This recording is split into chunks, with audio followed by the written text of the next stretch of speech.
नमस्कार दोस्तों, मैं पंडित के शर्मा, संपादक ज्योतिष गुरु मासिक पत्रिका। स्वागत करता हूं आपका इस YouTube चैनल में और स्वागत करता हूं आपका इस खास कार्यक्रम में। इस खास कार्यक्रम में हम आपके समक्ष समय समय पर उपस्थित होते हैं। बहुत ही ज्ञानवर्धक, रोचक और जिज्ञासु विषय के साथ हम बात करते हैं धर्म, अध्यात्म, ज्योतिष जैसे विषय की। आज भी आपके समक्ष उपस्थित हैं ऐसे ही एक जिज्ञासु और बहुत ही इंटरेस्टिंग सब्जेक्ट के साथ। हम बात करने जा रहे हैं वर्ष 2025 में शनि के होने वाले गोचर की। क्योंकि जब गोचर की बात होती है तो शनि और गुरु के गोचर को लेके प्रत्येक जन बहुत ज़्यादा जागरूक रहता है और विशेष रूप से शनि के लिए तो सभी लोग बहुत ज़्यादा उत्सुक रहते हैं, साथ ही बहुत ज़्यादा डरे भी रहते हैं। तो शनि का गोचर किसके लिए लाभ देने वाला होता है, किसके लिए हानि देने वाला होगा, ये जानने के लिए सभी लोग बहुत ज़्यादा जिज्ञासु रहते हैं। चलिए हम बात कर लेते हैं शनिदेव के होने वाले 2025 के गोचर की, यानी राशि परिवर्तन की। शनि ग्रह को वैसे तो न्यायाधीश या दंड नायक भी कहा जाता है और शायद लोग इसीलिए ज़्यादा डरते हैं। और बड़े लंबे समय से शनिदेव अपनी खुद की राशि यानी कुंभ राशि में विराजमान थे। अब अपनी राशि को छोड़ के, यानी अपनी कुंभ राशि को छोड़ के अब बृहस्पति देव के आधिपत्य वाली राशि मीन राशि में प्रवेश करने जा रहे हैं। शनिदेव 29 मार्च 2025 की रात्रि को 22:07 यानी कि 10:07 पर मीन राशि में प्रवेश कर जाएंगे। इसके साथ ही जैसे ये परिवर्तन होगा वैसे ही मकर राशि के जो जातक हैं उनकी 7.5 समाप्त हो जाएगी और मेष राशि के जो जातक हैं उन लोगों की 7.5 आरंभ हो जाएगी। शनि ग्रह का जो गोचर होता है वो लगभग 2.5 वर्ष तक एक राशि में रहता है। यानी कि 2.5 वर्ष तक एक राशि में रहने के कारण ये लंबी अवधि तक एक राशि में ही गोचर करते हैं, जिसका प्रभाव जो होता है वो सभी जीवधारियों पर, सभी व्यक्तियों पर, या ये कहें कि सभी पृथ्वीवासियों के ऊपर पड़ता है। शनि के मीन राशि में गोचर करने से जो मेष राशि के जातक होंगे उनकी जो ढैया है, ढैया के 3 चरण होते हैं, तो उनकी पहली जो चरण होगा ढैया का वो आरंभ होगा।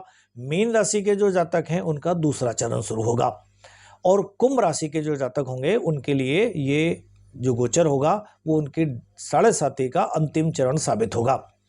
जहां पर शनि की ढैया या पनौती का प्रश्न है तो वृश्चिक राशि वालों की जो ढैया चल रही थी वो समाप्त हो जाएगी और धनु राशि के जो जातक हैं उनकी ढैया आरंभ हो जाएगी।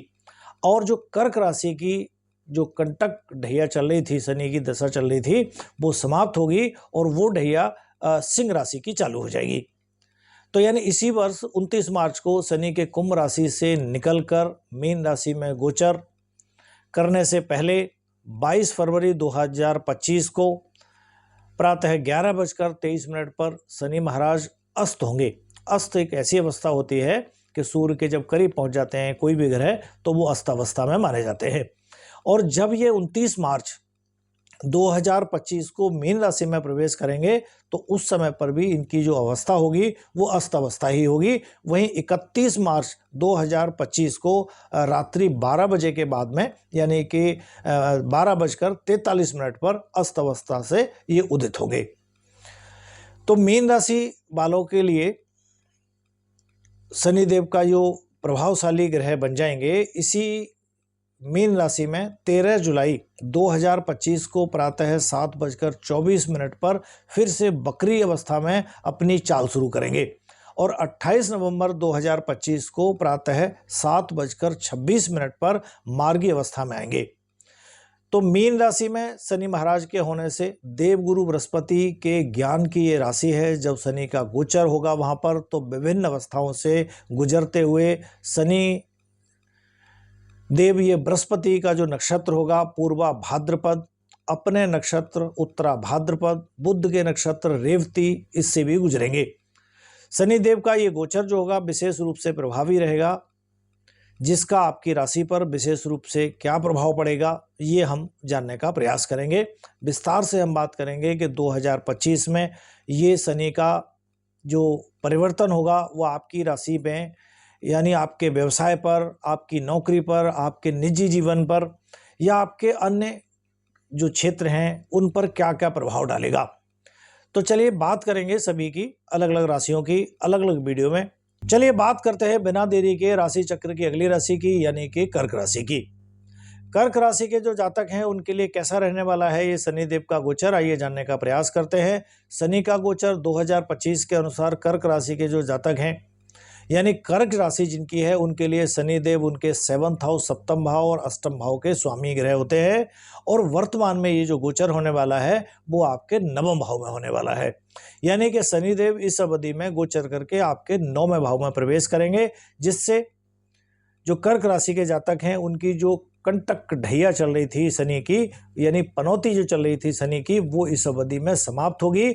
और आपके कार्यों में इस पिछले 2.5 वर्षों से इस कंटक ढैया के कारण जो रुकावटें आ रही थी, व्यवधान आ रहे थे, वो रुकावटें धीरे धीरे दूर होने लगेंगी और आपका जो काम, आपके कार्य जो रुक रहे थे वो बनने लगेंगे, चलने लगेंगे। व्यापार के सिलसिले में जो आपके द्वारा यात्राएं आदि की जाएंगी, उन सभी यात्राएं आपके लिए लाभदायक रहेंगी, यानी आपके कार्य क्षेत्र में और ऊंचाई देने में कारगर साबित होंगी। जीवन साथी के साथ आपके संबंध जो है वो सामान्य होने लगेंगे। किसी तरह की कोई समस्या चल रही थी, किसी तरह की कोई दूरी चल रही थी, किसी तरह की कोई लड़ाई झगड़ा कहेंगे या कुछ भी मनमुटाव चल रहा था, तो वो धीरे धीरे समाप्त होगा। एक दूसरे के करीब आएंगे, घूमने फिरने का मौका इस अवधि में मिलेगा, एक दूसरे के साथ समय व्यतीत करने का मौका मिलेगा, जिससे आपका जो रिश्ता है वो और परिपक्व होगा, उसमें नज़दीकियाँ आएंगी, रिश्ता पहले की अपेक्षा और ज़्यादा मधुर होगा।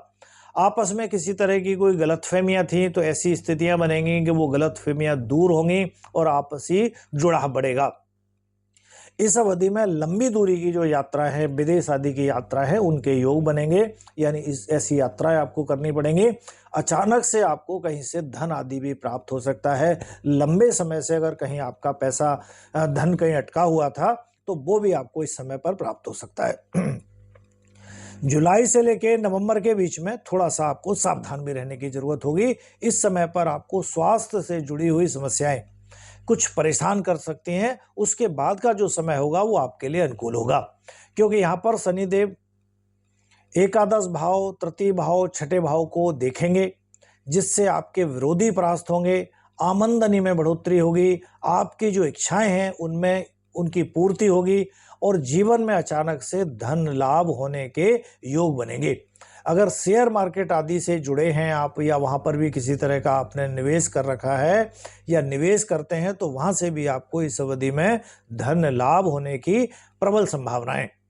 लेकिन पिता के स्वास्थ्य को लेके कुछ समस्याएं उत्पन्न हो सकती हैं, या इस समय पर पिता के स्वास्थ्य का आपको विशेष रूप से ध्यान रखने की जरूरत होगी। चलिए बात करेंगे हम आगे बची हुई राशियों की, यानी कि सिंह राशि से लेके मीन राशि तक के सभी जातकों की। अगर आपने हमारा चैनल अभी तक सब्सक्राइब नहीं किया है तो तुरंत करिए, साइड में लगे बेल आइकॉन को दबाइए, ताकि आप ऐसी ज्ञानवर्धक रोचक जानकारियों से वंचित ना रहें। जानकारियां अच्छी लगें तो दूसरों के साथ शेयर भी करें। आज के लिए इतना ही, आज्ञा दीजिए, नमस्कार।